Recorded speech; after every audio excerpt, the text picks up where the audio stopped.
Mrs. Lee, right? Might as well.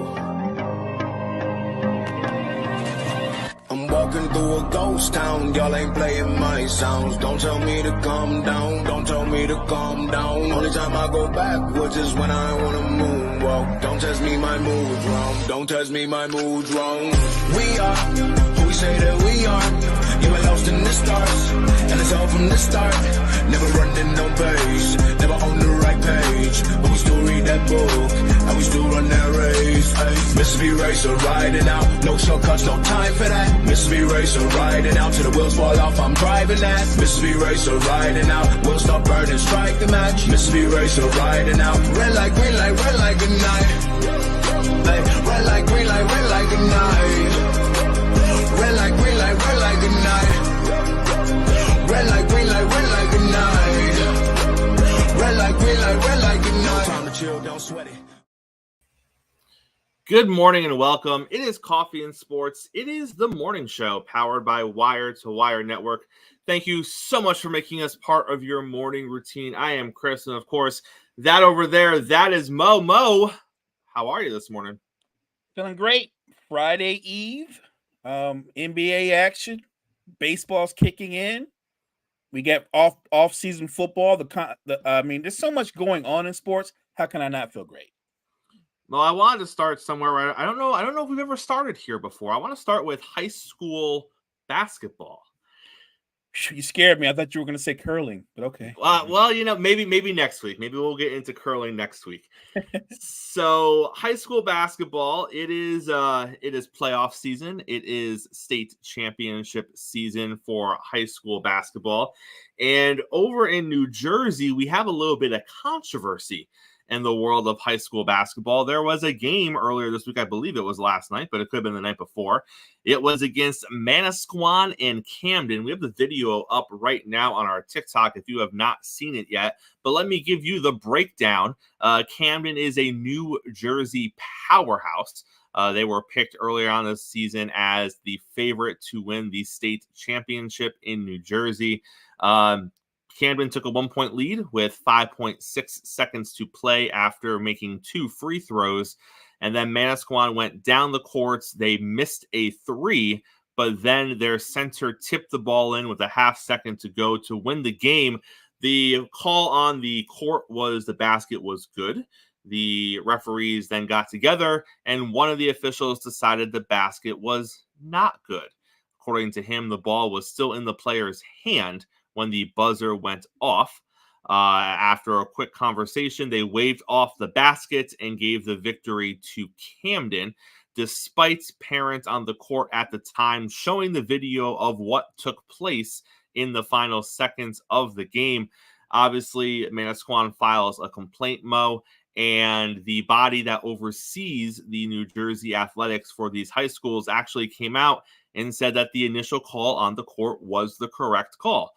The basket should have counted. It did go in with half a second to go, and that Manasquan should have won the game. They even further came out and said that the second official was shown the replay and that he agrees. He made the wrong call on the court. He should not have gotten the call waved off. He should have went with the first official who said it was a good basket. But Mo, the rules state once the officials leave the floor, however the game was called is how the game was called. So as a result, Manasquan, despite everyone saying they won the game, they are not playing for a state championship. Manasquan has appealed this decision to the highest level of appeal that they can do so within the New Jersey Board of State Athletics. The championship game is on Saturday, so a decision would have to be made fairly quickly. So, Mo, we look at, there's a couple different sides to this. There's the side of, we all know they won. We all know the basket should have counted. We all know that that's the truth of the situation, right? The truth of the situation is they won the game. But the other side of it is we have rules. And the rules say that once the officials leave the court, no matter what transpires after that, the game is the game. However it was called is how it was called. So, Mo, this brings up the conversation of what takes precedent here. The rules, which say once the officials leave the court, the game is over, or the fact that the the truth. We know they won the game. We know the basket should have counted. The basket did count, and then it didn't count. And then you came out and said that it should have counted, and you acknowledged the fact that the official admitted he was wrong. So why come out and do all that to then not give them the win? So, Mo, we're going to start with that conversation. What is more important here? The rule that says once the officials leave the court, the game is the game, or the truth, which everyone has admitted to, which is Manasquan should have won the game? I think that if everybody knows who won the game, then the truth is what's most important. And I was thinking as you were speaking, what if Camden, even though they were the favorite and predicted to maybe even win it all, what if Camden went on and won it all? And I wonder how Camden would feel. Like, I'm sure Camden would say, we played them 10 times, we probably beat them 9 times. But this particular game, Manasquan pulled off a great upset, right? They beat the powerhouse. So I think the truth does matter. And if you're Camden and you win it all, that seems like that would be tainted, right? Because you're not even supposed to be there in the championship game. And I think, look, in extraordinary situations, the powers that be need to step in and go, you know who won. We all know who won. Even Camden, you know what? You could take the high ground and go, I hate it, but they actually did beat us. We lost. But I'm sure Camden's probably going the other way around and going like, well, no, the refs called it. It's out of our hands. That the rules state. So we're going on to the championship game. That's the rules. There's nothing we can do about it. There is something that you can do about it. You can take a higher ground. You can admit defeat, and the right team could compete for the championship. And Mo, I don't need 16 and 17-year-olds to come to that conclusion. I don't expect 16 and 17-year-olds to come to that conclusion. I expect the adults involved in this situation to come to that conclusion. Correct. I get it. I know how the 16 and 17-year-old is feeling this morning. Rules are rules. Rules are rules. Sucks to suck. It is what it is. That's the breaks. My guy should have got a foul in the game. He didn't get it. That's coming. Right. That's coming. This wasn't a judgment call. Fouls are judgment calls. Goaltending is a judgment call. This is a very black and white. It was wrong. The shot was off. It beat the buzzer. It counted. It was called correctly initially, and then a mistake was made. You won the game because a mistake was made, not because you scored the most points, not because you earned the victory on the floor, not because you did enough to win. You lost, and then an official came out and said, no, the ball was in his hand when it wasn't. He saw it incorrectly. We're all humans. We all make mistakes. That's why you won. Where was the game played? I get why a 16 or 17-year-old isn't going to sit here this morning and be like, no, we'll give up a state title. No, that's fine. And they have every right to feel how they feel because they're a child. And you can sit here and say a 16 or a 17-year-old isn't a child. If you work with 16-year-olds, they're children. They're 100% children, Mo. So let's not pretend that they should be taking the moral high ground. The adults at Camden this morning should be going in and saying, listen, we know this is going to hurt you. We know this sucks, but it's the right thing. You didn't win. And not only are we going to do this, but we're going to do this graciously. I would love to see all of you at the state championship on Saturday supporting Manasquan. That's how I would look at it if I was the athletic director of that, because you're right, Mo. The kids are going to feel how the kids feel. But as a coach on that team, as the athletic director of that school, if you win on Saturday, is it going to feel good? Like, I don't know. And maybe I have too much emotion in it. And maybe I should be better at separating those things. And maybe that's why I'm not an athletic director. But I would look at it and I would say, it doesn't feel like I think it should feel. Correct. And remember, Camden, they're a perennial powerhouse. Manasquan is not. This is their moment, right? this is probably their moment, right? Probably. This is their opportunity. Maybe they're not going to reel off like 10 titles in a row or something of that nature.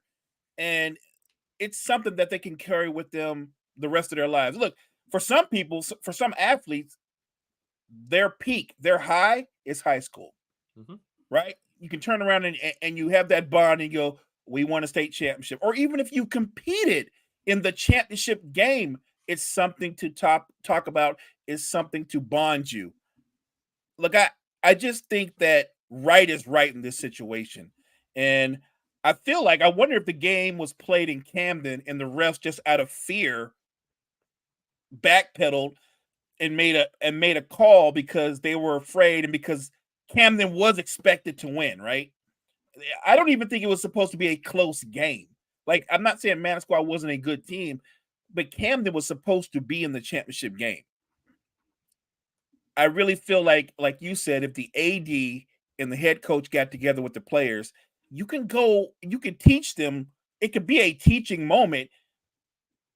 You can say it's going to suck to say this, guys, but we're going to be there. We're going to do the right thing. Manasquan is going to play in the championship game, and our team's going to sit there. We're going to watch this game. We're going to take the higher ground. And I'm sure the kids are going to be upset. They're going to rail about it. But would you rather do the right thing or go, no, the rules are the rules, and they go ahead and win? It's tough. And like Gene just said in the comment, it's human error. But this isn't a bad call, Chris. Like you said, this isn't a goaltending call. This is he either got the shot up in time or he didn't, and he clearly did. Like, that's something that taints the championship game if Camden's in it and Manasquan isn't. No, I totally agree. And I'm all for rules. And I believe that in most situations, when the rules are pretty black and white, the rules should be the rules. But I'm also for doing what's right. And we're not changing rules because of foul calls. We're not changing rules on judgment things. We're not changing rules on things where human error is expected. But if the shot was off, the shot was off. So, and if it was called right initially, and then there was a debate, and then the ref comes back and says, I got it wrong, and the league comes back and says, I got it wrong, I just think this is one of those situations where it was wrong on the court and we're going to make it right. That's all. I mean, at the end of the day, you want to do what's right. You want the correct team playing there. If this was a situation like, look at the Knicks game a couple last week or whatever it was.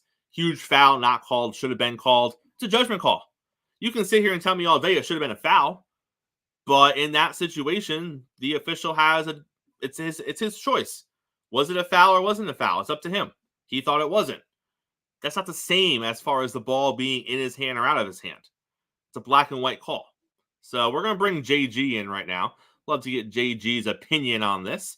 Welcome, JG, to the show. JG is joining us via Sports Empire Network. If you're not checking out what's happening over there at the Empire, make sure that you are doing so. JG, how are you this morning, sir? Hey, good morning, guys. How you doing? Morning, JG. JG, get you caught up to date right here in case you didn't hear what was going on here. We had a high school basketball game. Shot was called no good. Initially, it was called good on the floor. Half a second to go, it was out of his hand. Then it was waved off by a second official. After the game was over, video showed that it was clearly a good shot. The league came out and said it was a good shot. It should have counted. The league came out and said the second official acknowledged that he was wrong and that it should have been a good shot. But rules are rules. The game was over on the court. Unfortunate, but you're not going to the state championship. Do you agree with sticking by rules are rules? And this is just one of those 1 in a million situations where it sucks, but it is what it is. But the rule is going to cover up the 99 out of 100 other times, so we're not going to bend? Or are you a proponent of, I get rules are rules, but also right is right? The team that's in there didn't really win. Where do you fall? No, you don't overturn on-court decisions by off-the-court people. That's why they're paid to be there. That's why those referees and officials are paid to be there. Do we have these mess-ups quite often? Yeah, we do. We have this in every sport. We have these mess-ups in every sport. I mean, again, I can go to many different instances of my teams that I've watched. My favorite teams watching. You can go to one of the most painful one for me was the 2019 NFC Championship game, the no call pass interference against the Saints and Rams. You can go to 2012. And there was an infield fly call against the Braves and the Braves Cardinals wild card game that basically eliminated the Braves out of the postseason. There's so many instances, and and this is just my teams. I mean, we can talk about this every year. We do talk about this every year. We talk about this. There was a pass interference call in the Super Bowl, Eagles and Chiefs a couple years ago, that we were debating for so long. That's not pass interference. They should have changed. But you have these people doing a job, and are they going to be right 100% of the time? No. As what was mentioned, human error does exist. Again, until we get to robots being officials, which for baseball, they're kind of in that direction, this is what we're going to have. We're going to have human error, and we have to accept it. We've been having human error in sports for 150 years, 160 years, depending on the sport. For baseball, 120 years for football, 100 years for basketball. I mean, it's been that way for so long. And just because I get we have technology should be able to be used to make sure the call is correct. Yes, technology is a tool to assure that the calls get correct, but not everybody can use the tool to a challenge. High schools, you can't use that because some high schools don't have the money to be able to do that. Some colleges don't even have the money to be able to utilize technology to make sure calls are correct. So it can be allowed for some, but not for others because they just don't have the money for it. That's where you have to allow human error to exist. And if the call was made on the court, that's the call that stands. And it's unfortunate. And again, these kids that were affected in this game, there'll be a what if. They'll be asking themselves what if for the rest of their lives. But at the same time, that's what that is what is in sports, and it's been that way for a very long time.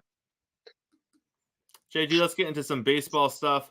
So Major League Baseball is talking expansion. They've been talking about it for a couple of years now. And two of the cities that keep coming up are Nashville and the potential future temporary home for the Oakland Athletics, Salt Lake City, Utah. Obviously, with both of those names continuing to come up, it seems likely that we're going to eventually see something in that direction. What are your thoughts about one, expansion, and two, those cities being potentially targeted as the next site for Major League Baseball teams? Yeah, expansion is inevitable. It's been talked about by Rob Manfred. It's been talked about by officials in MLB for a very long time that they want to get to 32 teams. It's a matter of when, not if. Nashville is one of the top locations that is being talked about. Charlotte has been talked about at times. Montreal has been talked about at times. I think the issue with Montreal, even though they had the Expos there for a good while, the support of the city is just not going to be there. I would love to see the Montreal Expos return in Major League Baseball, but again, you have to have support of the city to do so, and I don't think that's going to be the case. Salt Lake City, I think that's been a option. Again, the only concern, and we see this at times in Colorado with the Rockies, is the weather in the beginning of the season and in March and April to the end of the season in October. It's very, very rugged.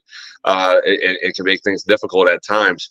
But I think that's a viable option to see. I know they're trying to. They have to balance out the East and the West. You cannot put two teams out in the East because there is more options. And I said Charlotte and Nashville would be the top two options, I would say, in the East.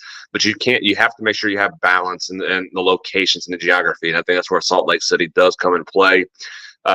Portland's been talked about, but I don't think Portland's big enough or even really interested in having a major league team as much. I think Sacramento, which has been talked about, of hosting A's games over the time frame that they'll be in between their lease of Oakland to Vegas. But again, you got to have support. You got to have support of the city to be able to be behind a major league team. Otherwise, you were talking about in a 10-year time frame. They're going to leave, and then we're going to have this whole conversation again. But I think Nashville and Salt Lake City are the two best options for expansion for Major League Baseball.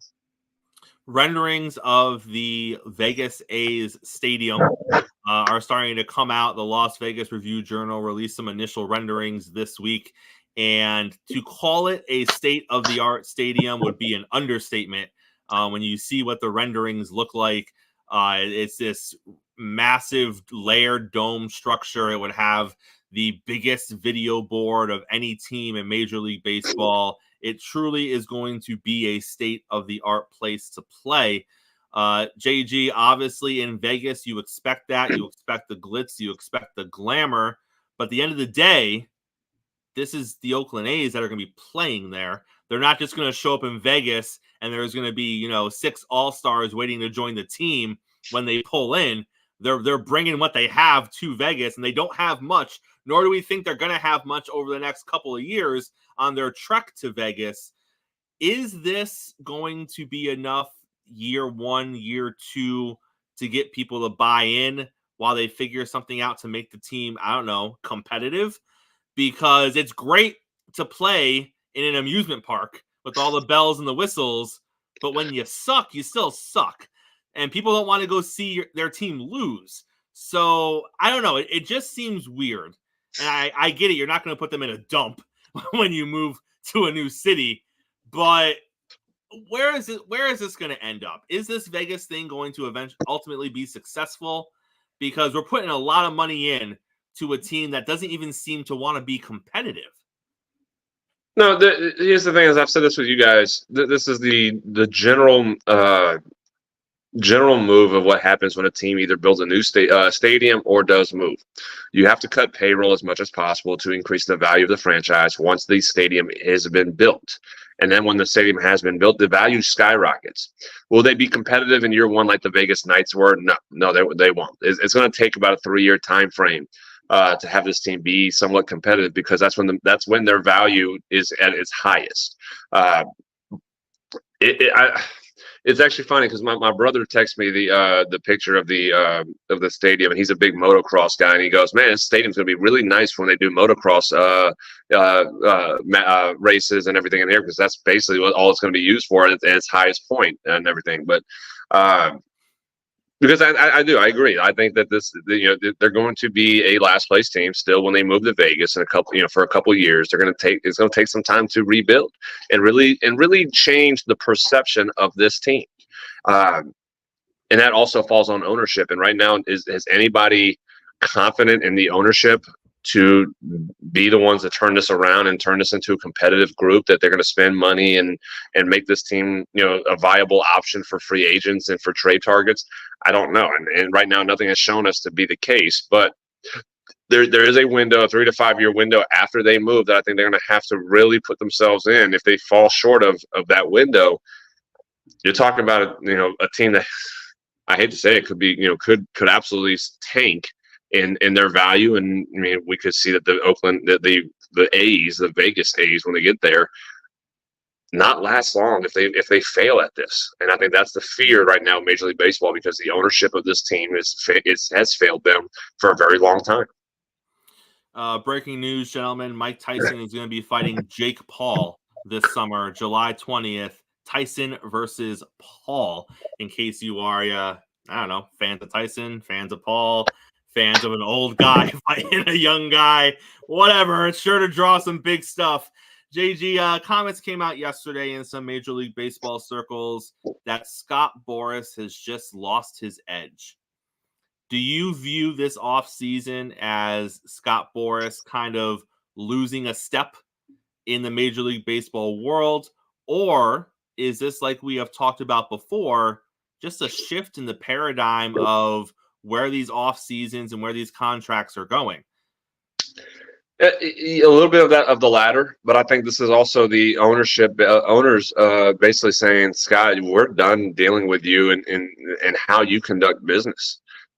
You're going to have to come to us more now. They have been at times, again, as I've said to you guys numerous times, I'll continue to say it. I am pro player. I want players to be able to maximize their value as much as possible in their contract. But Scott Boras is a problem when it comes to bullying teams to get what he wants, which is his job. That is his job, to do that for his players. He wants to maximize as much money for his players as possible. But his tactics has been his tactics and how he handles himself in his business has really rubbed owners the wrong way. And I think this was a collective, I hate to use the C word, collusion, but this is a collective agreement across the board by owners to sit here and say, we're not letting Scott bully us anymore. We have an idea of what the value of these players are. we're going to stick to that. And they did so far. They have. Nobody beside, even when Chapman signed, the value wasn't sky high what we've normally have seen a Scott Boras client get. Bellinger's the same way. So I think this is really a collective group of the owners basically saying, we're done dealing with this guy, and you're going to come to us more than we're going to come to you. JG, always a pleasure having you on here in the morning, sir. Thank you so much for taking time with us. Appreciate you. Mo, always a pleasure having JG on in the morning. No doubt. It could be different for Scott Boras come next season, though. He has Juan Soto hitting the market, so that could be a big situation for him, but we shall see. Mo, let's pivot to this. This was a story at the end of last summer, in September, October-ish, and now it's popping up again. A lot of it, I think, is LeBron hate, but it needs to be discussed. So for those who do not know, LeBron James, a handful of years ago, he opened up a school in his hometown of Akron, Ohio. I believe it is called the I Promise or something with the word promise school. It is a charter school, and the school was designed to provide terrific educational opportunities for less fortunate students who are currently not on grade level or where they need to be academically. It is a school at Gene Scott. It's the Promise School. It is a school that you need to apply to get into, and your application process is directly based on really how far behind academically you are. The school came out before they opened and talked in their mission statement. They're taking students who are 2+ years behind grade level. So if you're going into 8th grade, academically, you are a beginning of the year 6th grader or further back. So that's the premise of the school. They wanted to close the academic gap between some of their youth in that town. And I love that. That is great. Now, the reason LeBron is being dragged through the mud here is because they've had 4 school years. One was a COVID year, so there was no state testing during that school year. No child at the Promise School in the 3 years that they state tested has passed a math state test. So as a result, other educators in the state are upset. They are coming out and they are complaining, why is it that a school that is backed by LeBron James, that has all this fanfare, that these kids have all this opportunity, their school's getting all this money, and it all comes back to money, doesn't it, Mo? They're getting all this money, all this funding that the public schools in the same city are not getting, and yet not one 8th grader has passed a math test for the state since the school opened. And Mo, here is my issue with the education system, and I could go on this rant for hours. I'm not going to, and reel me back in if I get off too far. But if you don't understand the way the educational system works, first of all, take LeBron James out of this, because all he did was open the damn school and give it some money. Right. He's not in there teaching math. He's not in there teaching anyone. He's not in there hiring teachers. He created the foundation, and then he put people in place to make it happen. So let's remove LeBron James, because none of this is his damn fault. If it wasn't for him, the school wouldn't even exist. So let's move on past that. Best case scenario, Mo. Best case scenario. You are looking at 8, because we're going to only focus on 8th grade because that's the math test they're talking about. You are looking at 8th graders who are at the end of their 8th grade year. They're about to become high schoolers that entered this school, best case scenario, 2 academic years behind. So you're talking about an 8th grader who, as far as his knowledge base is concerned, he is a beginning of the year 6th grader entering his 8th grade year. The average amount of growth for an average middle of the pack student in any grade in the middle school range, 6th to 8th grade, the average amount of growth in one school year statistically is half a grade.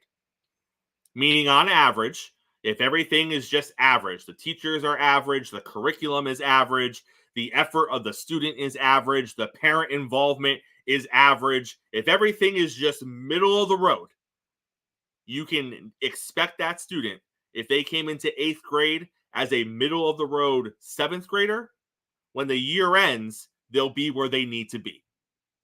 These kids are coming in 2 years behind at best. Most of them were coming in 2 to 4 years behind grade level. What are we talking about here? So year 1, 19 to 20. You want the school to take a 2 to 3 year behind grade level 8th grader and in one school year catch them up? Not happening. Throw it out the window. They all should have failed that test. It realistically was not a possibility. Year 2, COVID. Oh, everything is shut down. They didn't test that year, which, by the way, the end of year 1 was also COVID. They still did state testing that year. But most schools shut down with about 6 or 7 weeks to go at the end of that first school year. But year 2, COVID, no state testing. Year 3, we're coming back from COVID. Half of us are hybrid. Half of kids aren't even going into school full time until halfway through that school year. And the average learning loss during COVID was almost an entire academic year. So your kids that were 2 years behind already are now 3 years behind, and so on and so forth. So 2021, the first year testing after COVID, is basically a wash. So now we're going into 21-22 and 22-23 with kids who are literally 3 years behind, Mo. This is a complete joke. This is the public school system in Akron, Ohio, wanting money. And they think they deserve money, and they're targeting children who are academically super behind and using them as the catalyst of, well, why are they getting it and we aren't? It's a damn disgrace, Mo. It's a damn disgrace. You started this out, follow the money, right? That's what it comes down to. And you're trying to, what you're basically saying is you're dragging the Promise Academy because these kids aren't up to standard, but they started out behind to begin with, like you pointed out, right?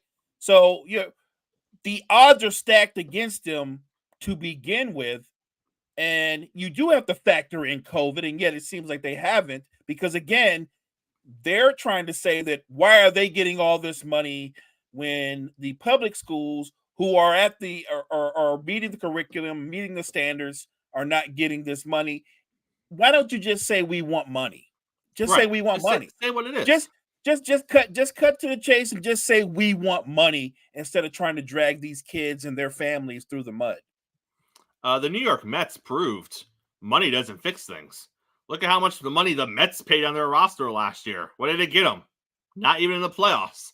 Money does not fix all problems. It's true. But if you want it, and that's what your issue is, just ask for the damn money and move on, right, Mo? Ask for the money. Agree. Just say you want the money. Just say you want the money. Ask LeBron nicely. He'll probably do it. He's a pretty generous guy. He's a pretty generous guy. But what we're not going to do is let people drag his name through the mud, because LeBron James, like you said, is not an educator. He doesn't teach math or any courses. He's the reason the school and the Promise Academy exist, and leave it at that. But you have to take him out of it. Don't try to drag him. Speaking of money, the Buffalo Bills needed to save some money. They were heavily over the cap to the tune of nearly $40 million. Well, they cut 35 of that off yesterday. They cut some pretty big names leaving Buffalo. Tre'Davious White, Mitch Morse, Jordan Poyer. They were all cut. But Mo, one name who was not cut, Von Miller. Von Miller was talked about as maybe he is going to get the axe. He didn't have a great season. He was coming off of an injury this past season. He was hurt during the season at a point. Von Miller did restructure his deal to make it a little more team-friendly. And Mo, I still think there's a potential that Von Miller could be cut. After these cuts went down, Buffalo did sign a new safety and a new backup quarterback. Mitch Trubisky is going to be the backup for Josh Allen this year. Mo, a few teams are in this situation, and I understand that they're cutting, Poyer, who is a veteran, who obviously the last couple seasons haven't been Poyer-like. He did test free agency, I believe it was last season or the season before, and realized his value wasn't as high as he thought it was. Came back to Buffalo on a shorter deal, a less expensive deal. You got Tre'Davious White, who's been dealing with injuries. But all that said, Mo, And that's the positive spin. If you're a Buffalo fan this morning, that's what you're going to tell yourself. White is getting up there in age. Poyer isn't what he was. Yeah, Morse was a good center, but if you look at the offensive line, center isn't the most important position of the other spots. We can downgrade a little bit at center. I know it is pretty important. We can downgrade a little bit at center. Those are all the things you tell yourself to make you feel better, because you're also still telling yourself you're in the Super Bowl window, but you're not. So this is just another sign that you're not. And this is another sign that Buffalo is trying to keep the playoff hopes alive and keep the contention hopes alive. So they have to do these things, Mo. But when you're letting the old guard go, which can still play, and you're letting them go at this level, it's another sign that, well, why are we letting all those people go? Because we signed them for all that we did, because we were in the window. When we made all these deals, we were in the window. You make the deals while you're in the window, and you deal with it later after hopefully you win a championship. They didn't win a championship, and now they have to deal with it. Mo, they're not a better team today because they cut Poyer and White and Morse. Like, if you think that this morning, Buffalo fans, you're lying to yourself. This is the result of you making moves while you were in the window, and then you didn't win anything, and now you have to pay the bill at the other side. That's all this is. It's not the end of the world. It doesn't mean you're not going to be competitive. It doesn't mean you're going to miss the playoffs. But what was supposed to happen when you were making these moves is you having the conversation of, well, Mo, Poyer got us that Super Bowl, so he had a great play in the Super Bowl. He did his part. I hate to see him go, but it's business. I get it. That's not the conversation this morning, though. The conversation in Buffalo this morning is, he was garbage. We didn't really need, Right. It's weird how that works, isn't it? Changes real quick. He was dead weight. Right.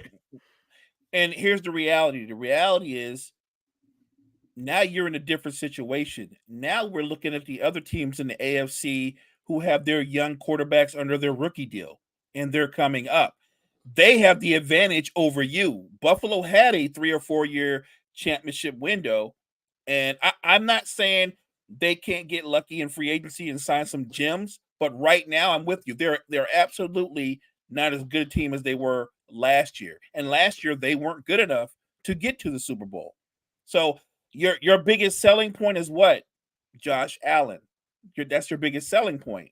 And if you're going to ask him to put that cape on again and do everything again, you're going to get the same results again.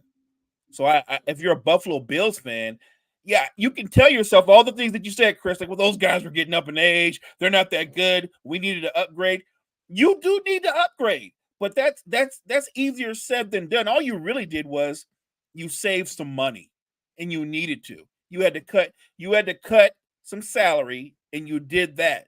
But in cutting salary, it cost you some talent, some veteran talent, and it's going to impact them going forward. And Buffalo Bill fans, because here's the next wave. The next wave is, the Patriots sign, Tre'Davious White, and Buffalo Bill fans, he's washed. He's going to do nothing in New England. No, right. He's not washed. He's still a pretty good corner, and they're going to find homes on teams with money, and they're going to have another nice couple of years, and then they're going to be washed because they are getting up there in age. But don't lie to yourself this morning and say that they have no talent, and that's the reason you cut them. The reason you cut them is because you spent more than you should have while you were in the window. It didn't work out, and now you're just paying the piper on the other side, which every team goes through it. Just have clarity. Have clarity and be honest with yourself this morning, because you weren't cutting a bunch of dead weight. You cut some pretty good players because you had to. And most of those guys, if not all of them, will get picked up. And I think they'll all be productive players in their new homes. You're right. Every team goes through this. It's their turn. My team, the Niners, they have to make some tough choices as well. It happens. Mm-hmm. You try to take advantage if you have a quarterback who's on his rookie deal and that quarterback helps you still be a contender. You have this huge window, and you either make the most of it or you come up short. Buffalo, to me, is on the other side. Again, I'm not saying, Bills fan, that you won't be competitive, but there's a difference between making the playoff and being a championship contender. let's talk a little bit about Peyton Manning. We know that the Manning cast with Peyton Manning and Eli Manning has been wildly successful. They do the alternate Monday Night Football broadcast. They often bring on a couple of guests during the broadcast to join the show, which is always entertaining. They both have kind of a witty, dry sense of humor, which plays very well in that kind of setting.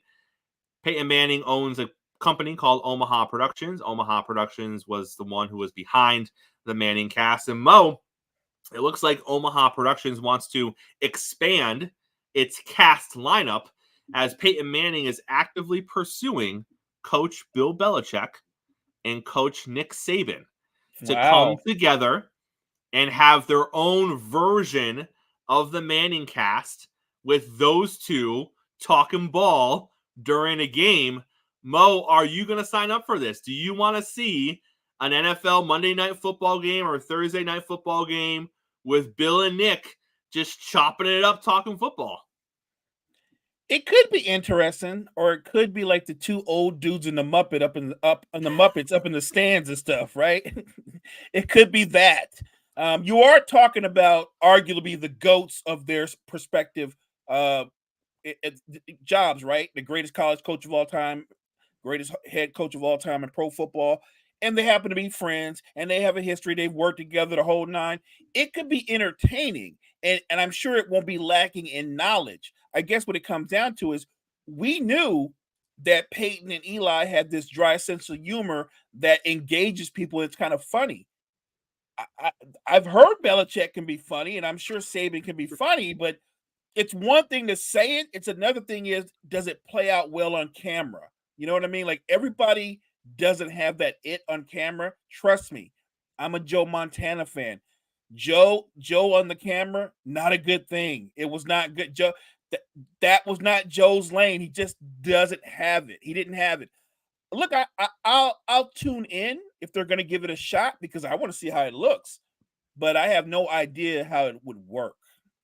Might they need a third person? Yes. Someone to kind of bounce it back and forth between them. Perfect. They need a buffer. Yes, I'm glad you went there. If they have the buffer, I think the show will absolutely work. And it should not be Ryan Seacrest. By the way, side note, there are not many people in the world that I am actively jealous of. I would give an arm to have the life of Ryan Seacrest. Did you know he's about to host Wheel of Fortune? I did not know that. Yeah, he's going to be the new host of Wheel of Fortune with Vanna. Ryan Seacrest has done everything. He did American Idol, which is by far one of the greatest reality competition shows of all time. For sure. He goes from American Idol when, he's tired of doing that. He goes from that. He has his own radio show. He then took over for Regis when Regis left Regis and Kelly. So he replaced Regis. That's iconic. He takes over for Dick Clark for the Dick Clark New Year's Eve countdown. Yeah. That's iconic. Now he's going to take over for Pat Sajak on one of the most iconic game shows of all time. And I need TRL. He also did TRL, what Gene just said. Ryan Seacrest is living the greatest life. He has like 6 different things where you're like, I wish I could do one of those. And he's doing all of them. Talk about a charmed life, right? Like everything he touches or he's connected to, it's just work. Like he's living the best life. His whole life is a party. I'm legitimately surprised he didn't host a few episodes of Jeopardy just for kicks. After when they were running through the multiple different Jeopardy hosts, I was like, well, one of them has to be Ryan Seacrest. He does everything else, Mo. I've seen him everywhere on any kind of TV show. I think he did Entertainment Tonight. Like he had a piece on that as well. Like he's been everywhere. Look, I'm openly jealous of Ryan Seacrest because he's worked in some iconic settings with some iconic people. Like Ryan Seacrest is killing it. So salute to Ryan Seacrest. And you don't look at him and tie him to anything. Like you look at some actors who come off of successful shows and you're like, oh, he's this or she's that. Not Ryan Seacrest. You just hear the name and you're like, oh, Ryan's like his name. You're just like, Ryan Seacrest. I love that guy. You don't tie him to any one thing. No, he's a renaissance man. He's a little bit of everything. He's definitely somebody that won't ever get typecast. Right. It's so ridiculous. I'm so jealous of Ryan Seacrest. I'll tell you who I'm not jealous of. I am not jealous of Zion, who, by the way, is going to be in the dunk contest if he makes the All-Star game. Mo, what are the odds the NBA makes it so that Zion makes the All-Star game? I'm sure they're going to do their best to I find him. mean, And he might very well be deserving. He is a talented player. He's a very good player. He might very well earn that spot. But I like the way that he prefaced it with, if I make the All-Star team, I'll be in the slam dunk competition. Like, I better make the All-Star team or I'm not going to do it. Got you. So you're gonna get the fan vote, or you're gonna get the new this season, the special Sprite superstar vote. You're getting there, Zion. You will be in the All-Star game as long as you are healthy, because the NBA wants you in the slam dunk competition. Oh, you just brought up a key piece to that. It's as long as he's healthy. Correct. As long as he's healthy. Well, we'll see. Mo, you might find this one interesting. Joe Flacco, who we loved. We love some Joe Flacco over here on the morning show. We assumed, and shame on us for assuming this. We assumed that Joe Flacco was just going to kind of hang it up. He had, one of the greatest almost storybook endings, coming off the couch, coming back for 6 or 7 games, leading a team that no one thought was going anywhere at that point to the playoffs. Obviously, once you were there, it didn't go as planned in the playoffs. But we figured that's the end for Joe. Not too bad. Right. Not too shabby. What a ride. What a great time. No, shame on us. Joe Flacco has said that he is open to returning to the Cleveland Browns this season if he has an opportunity to play. They can't. Well, Mo. They can't. Well, Mo. What does that look like in Cleveland? Because let's not forget, we have Deshaun Watson and his ridiculous guaranteed contract sitting there in Cleveland. Contract that you're not going to move, nor should you move, for Joe Flacco, who is clearly at the end of his playing career. But that being said, Mo, the team did look pretty good with Joe in there. Now, obviously, a full season is a lot different than 6 games. Obviously, Joe turned the ball over a lot in the games that he did play, including the playoff game. You can't take that away. It's the kind of quarterback that he is. But he really came out and put some pressure on the Cleveland Browns, because there is definitely a pocket of Cleveland Brown fans that don't believe in Deshaun Watson. And had Joe just gone away, there wasn't going to be anyone else there to make the fans say, no, we want that guy. Right. It was just going to be Deshaun Watson. But now when Flacco comes out and says, I'll consider it if you will let me actually play, I'm not just going to come back and be the backup and hope that Deshaun gets hurt. I want a chance. What do you do with that, Mo, if you're Cleveland? Thank you, but no thanks? Come to training camp and battle. Like, what does that look like? I don't think, they can't do that. They can't do that. I look, in a perfect world, you say, yes, Joe, we want you, but we want to bring you in as a backup. If you get an opportunity to play, which is very possible, absolutely, you're our guy. But what Flacco wants is he wants a legit opportunity to be the starting quarterback. They cannot do that in Cleveland. They can't. You've invested so much in Deshaun Watson. And like you said, at the end of the day, I believe Deshaun Watson is still in his 20s. Maybe he's in his later 20s. So he's still on the upside of what he could be, even though he's been disappointing in his stint with Cleveland. So I unless you're going to do something crazy like the Broncos are trying to do with Russell Wilson, like just cut bait and take that monster cap hit. And I don't know why you would do that for a 40-year-old quarterback. I wouldn't do that. I would want Joe Flacco on my roster because he's shown you he's more than a capable backup. But Joe's put them in an odd spot. We want your services, but we can't make it an open quarterback competition. because you're sending the wrong message to Deshaun Watson as well. Yeah, Joe just turned 39 in January. Deshaun will be 29 in September. So they are 10 years apart, 10 and a half years apart. 10 years apart, and one is a much better athlete than the other. Correct. But it's interesting because, Cleveland's now going to have to make a decision. And you know how the NFL works. If Deshaun has a rough season after Cleveland tells Joe thanks but no thanks, it's just tough. It's going to be a tough look, Mo. That's the hard part. If they go, no thanks, Joe, and then Deshaun struggles, Joe goes somewhere as a backup, and he comes back against Cleveland and beats Cleveland, you don't think the fan base is going to lose it? Yeah, that is a real possibility.